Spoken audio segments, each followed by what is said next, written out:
एक वर्ड आता है फेमिनिज्म, एक वर्ड आता है स्यूडो फेमिनिज्म।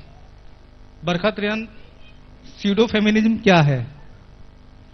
सूडो फेमिनिज्म जो एक शब्द है, इसका मतलब है कि ये फेमिनिस्ट जो चाहते हैं वो कहते हैं कि हम इक्वालिटी चाहते हैं, और ये जो फेक फेमिनिज्म है ये हमारे देश को पूरा डिस्ट्रॉय कर रही है, क्योंकि ये कहते हैं कि हमें इक्वालिटी चाहिए, लेकिन इक्वालिटी के नाम पे इनको स्पेशल प्रिविलेजेस चाहिए।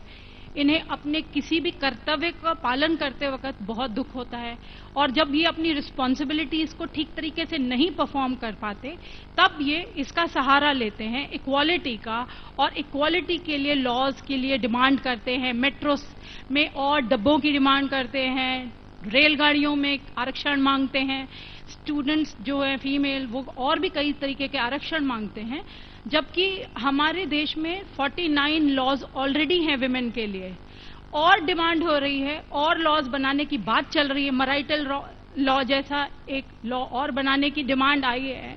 फेमिनिस्ट प्रेशर इतना ज्यादा है, और लॉज हमारे को क्यों चाहिए? जब हम बराबर हैं, जब पुरुष और महिलाएं बराबर हैं, तो हमें जनरल न्यूट्रल लॉज लाने में हमारे पॉलिटिशियंस को, लॉ मेकर्स को क्या दिक्कत है, क्या परेशानी है? क्या पुरुषों के लिए एक भी कानून नहीं होना चाहिए इस देश में? मेरा ये सवाल है आप सबसे। क्या पुरुष